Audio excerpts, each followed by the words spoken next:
What's going on, guys? Derbador the Weldor here. So I got another video for y'all today, but I want to show y'all something real quick first. I got some freaking quick connects here for my torch. Everybody's been saying I need to get some. Moving into the house and everything, I've kind of been a little dirt poor recently. So last time Noah was by, he dropped off these extra quick connects he had for my torch, so my torch don't have to sit out in the rain and mud and stuff. Big shout out to Noah. Thank you so much for that. But today we're going to be talking about, I was working on a Massey Ferguson tractor today. It was a standard repair, but it was a little interesting.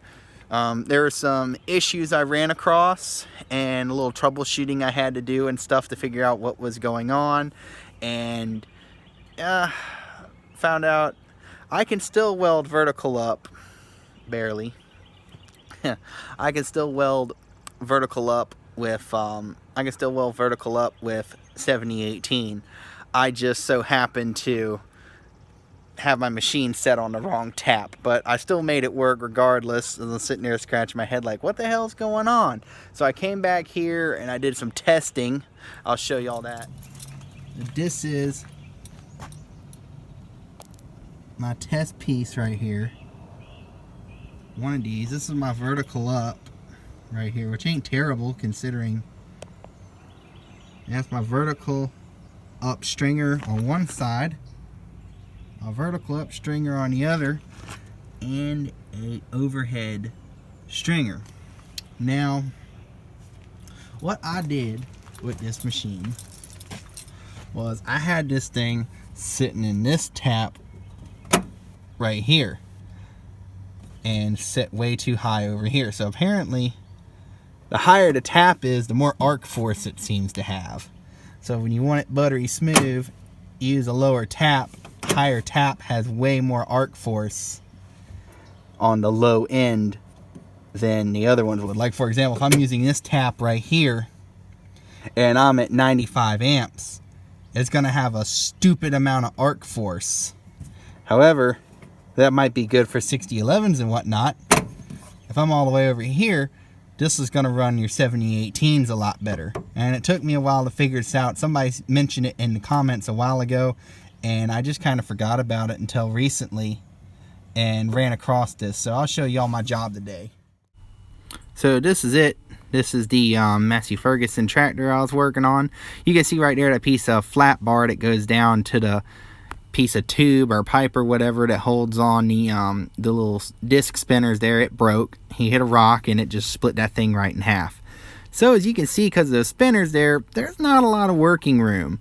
And somebody in the comments gonna be like, oh, you should have just taken it apart to fix it. Well, you have no clue how complicated that would have been.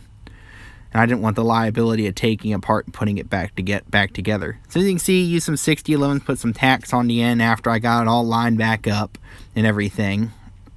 Use a bottle jack and moving the tractor up and down, got it lined up.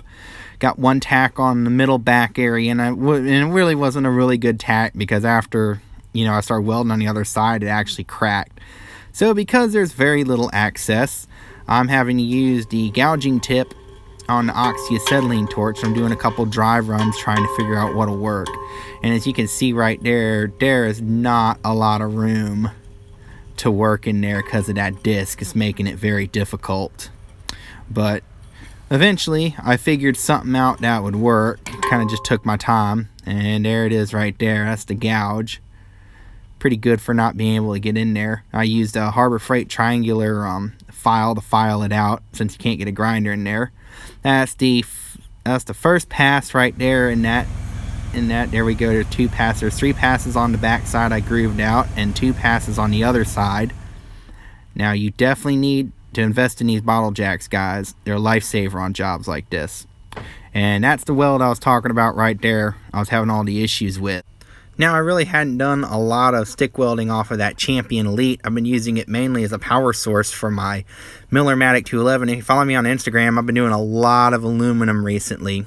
So it took me a while. I really had to sit down and just dial it in. There we go. Those are the settings I've been using.